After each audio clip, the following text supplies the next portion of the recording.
Zaku Prime has arrived, so what better time to revisit this refreshed and only thematically broken Warframe? I'm Engineer, let's solve a practical problem.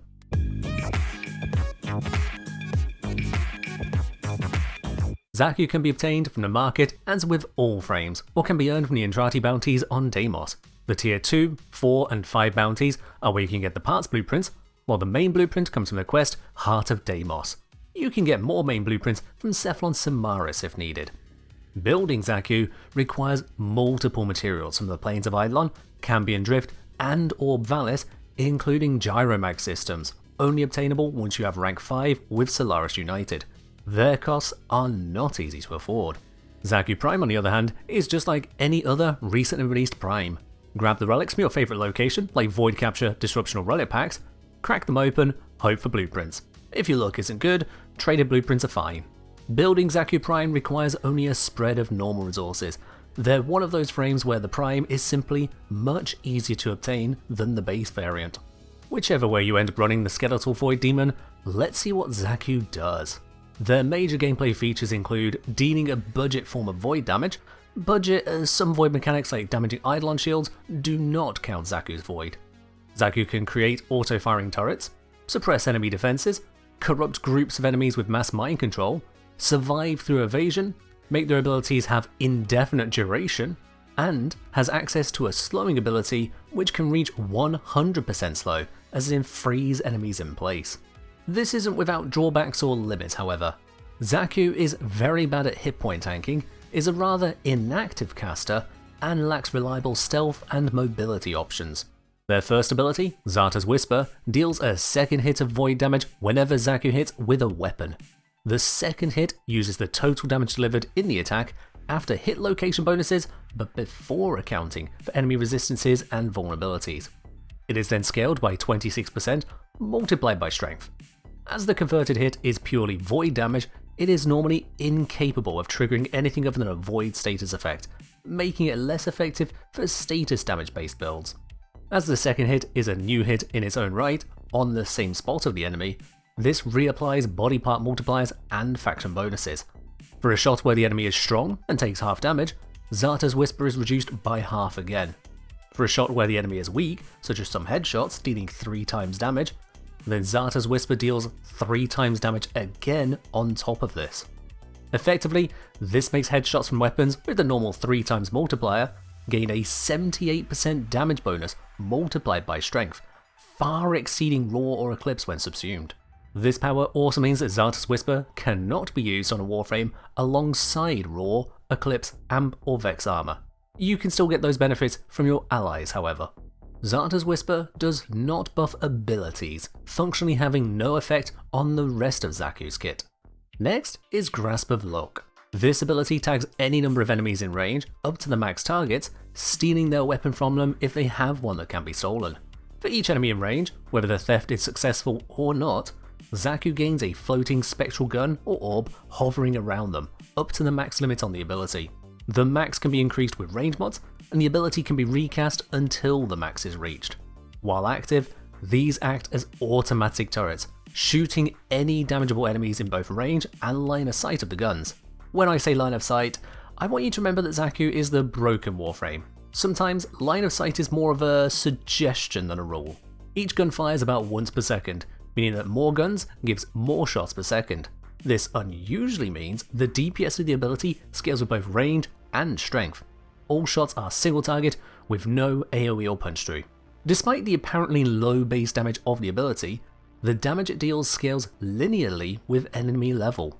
For all enemies, this means the ability gets weaker as levels climb up to 70, though less impacted than a fixed damage ability. Beyond level 80, health and shield scaling slows down massively, such that Xata's Whisper appears to do more relative damage as enemies level beyond 80. Naturally, Steel Path, applying a huge hit point modifier, undoes a lot of this relative climb. This is primarily a damage dealing ability, as the gun theft is a very small part of the overall functionality and cannot be endlessly repeated. Zaku's third ability is The Lost, comprised of 3 selectable abilities: Accuse, Gaze and Deny. Accuse is a mind control ability, opening a Void Fissure to turn a group of enemies into allies. At base, it'll turn up to 8 enemies in the burst into allies, though with more strength, you can turn more of them at once. Just like with Grasp of Loc, this can be repeated until the max is reached. Turned enemies will not be targeted by Grasp of Loc or other auto-targeting abilities, but can still be killed by conventional means. This is a hard control ability, outright denying many enemies the ability to threaten you, while also serving as soft crowd control for the unaffected enemies who get distracted. Gaze is Zaku's defense suppression ability. I say suppression, as unlike most defense removal abilities, Zaku only removes armor and shields temporarily. Once the effect ends, or a target moves out of the ability area, their defenses snap right back into place. Zaku targets one enemy, binding them and making them invulnerable. All other enemies within a constant zone are defense suppressed with no line of sight required. At 200% strength, this removes shields or armor entirely. Enemies which have both shield and armor will only lose their shields to the ability. If you use Corrosive Projection, the strength needed for total armor suppression drops by 36% for each player with the aura equipped. Overlapping zones have no additional effect, meaning 2 casts of partial suppression will not reach full suppression. More than 2 casts will cause the first enemy to be released and the zone to end. The locked up enemy will instantly take all damage they received while invulnerable when the effect ends. This is useful for non-endless missions, as you can shoot the target as part of clearing a room, move on to the next one, knowing it'll perish when the ability ends of its own accord. This avoids awkward doubling back in missions like Exterminate. As for Deny, it's a giant void laser beam with infinite body punch through. Each enemy struck will take a sizable amount of void damage, scaled by strength, as well as the number of void replicas active due to Grasp of Loc. This can lead to a pretty high damage value. Survivors will also be lifted into the air for a medium amount of time. While a good source of instant damage, it isn't the fastest to cast, only affects a line with line of sight required, and is relatively energy expensive for a frame that doesn't generate energy. For only 25 base energy more, Corvex, for example, can cast a far stronger beam with lingering and highly scaling explosive after effects. It's my opinion that Deny isn't that useful. All this lastly brings us to Zaku's 4th ability, the Vast Untime. This ability has a whole host of effects built into it. Firstly, Zaku explodes off their outer layer, granting them 75% evasion and a 20% speed boost. Second, all enemies in range and line of sight of Zaku get hit by the void energy. This damages enemies, applies vulnerability to further void damage, and slows them. This slows a base of 25%, scaling with strength all the way to 100% slow. Enemies affected at that point just stop. Affected enemies are marked with a void haze like ephemera. Third, all destroyable objects in range with no line of sight required are damaged. This can burst crates and containers at a very long distance, given the base 25 meters of range. Finally, all of Zaku's innate abilities have their durations paused for the entire time that the Vast Untime is active. This doesn't affect subsumed abilities, however. This one ability not only provides a huge defensive buff, it is a room looting ability, a control ability, a damage buff, and the best duration enhancement you can get for casting.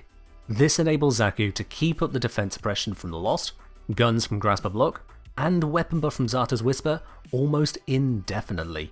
Recasting the Vast Untime takes a fraction of a second, during which time all other abilities will run down their timers just a little bit, so it's not perfectly infinite.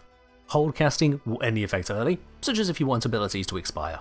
If you don't want to be a walking skeleton all the time, you can turn on corporeal form in the appearance section of the arsenal under attachments. Likewise, the skeletal option will have you looking extra spooky even when the Vast Untime isn't active. Bringing this all together, Zaku is surprisingly similar to Octavia. Hear me out. Zarta's Whisper and Amp both provide weapon damage buffs. Grasp of Loc and Mallet both turn enemy weapons against them, with damage scaling on enemy level. The Lost and Metronome both carry a variety of effects, with odd names making it harder to remember which effect is which. Zaku and Octavia both rely on not being hit as their primary form of survival. Zaku and Octavia can both distract a whole group of enemies, using Accuse and Resonator respectively. Both Warframes have relatively passive kits.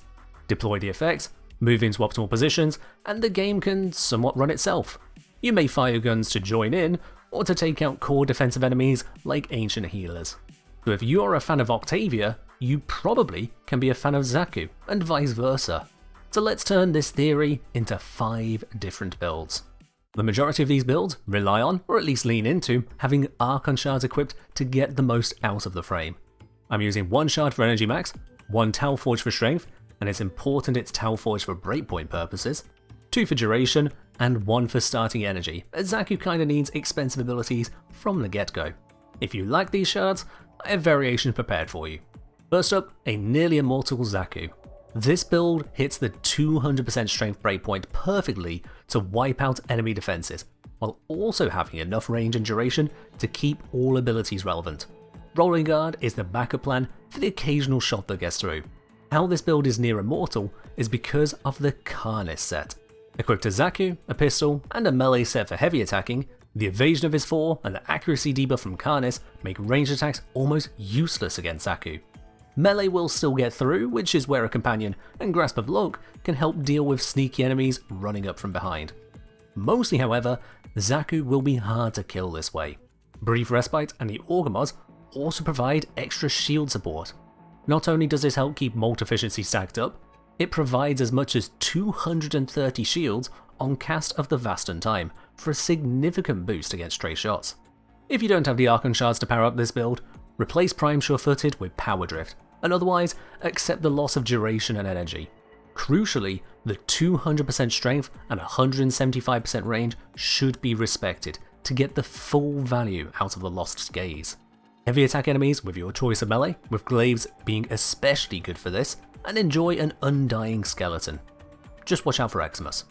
Our second build is if you prefer the frame to handle the killing for you. By swapping to a very high range, we allow for Grasp of Loc to steal as many guns as possible, and for the Lost Gaze to suppress as wide as possible. As Xata's Whisper has no effect on the damage from Zaku's abilities, it can be replaced with either Roar for a modest damage buff, or Silence for the one single threat to Zaku, the Violence Acolyte.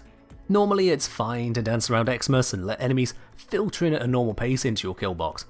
Violence, however, will silence Zaku's abilities, so the safest bet is to simply silence it first. I would not recommend using this ability all the time, so as not to slow down enemies needlessly with the stun. If you can handle Violence easily enough, just subsume Roar for the ability buff.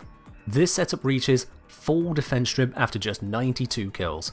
If you don't have the Archon shard for strength, that climbs to 155 kills, which is still plenty acceptable in endless missions. Set up in an ideal location, suppress defenses, and let your void turrets and companion attacks keep the mission in check. This then brings us to the Mobile Denial build. The ranged killer works best in drawn out missions, letting power build up and setting up in an ideal spot. Mobile Denial trades this out for faster casting.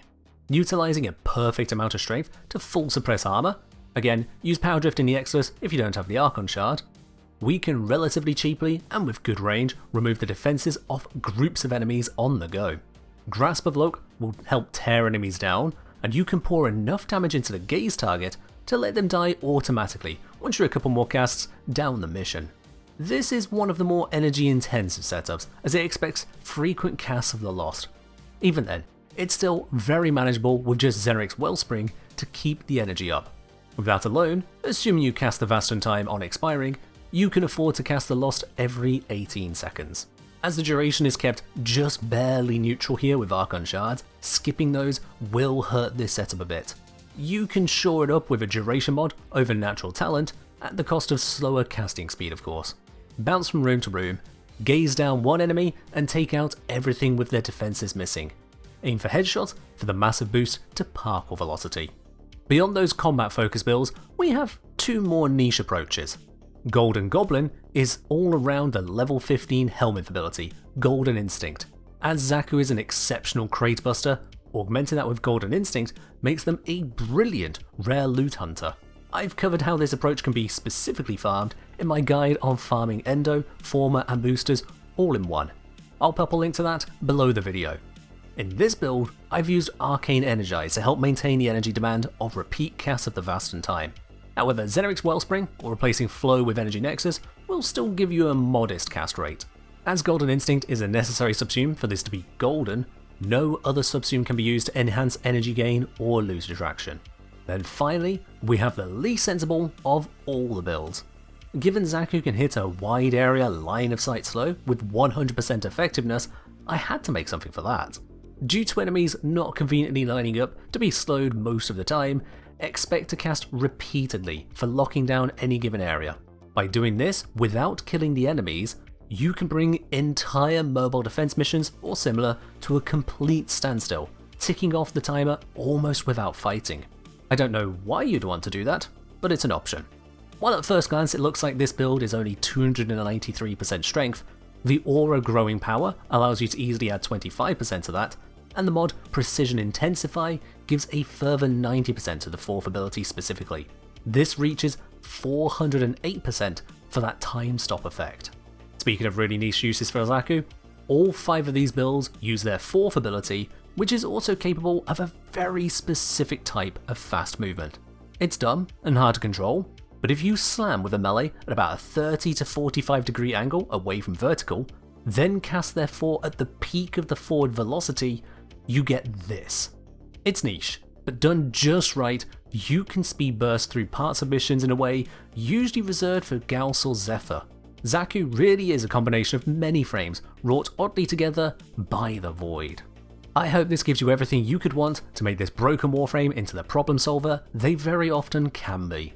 That's all from me for now, so as always, steal guns, smash rooms, and fight well, Tenno.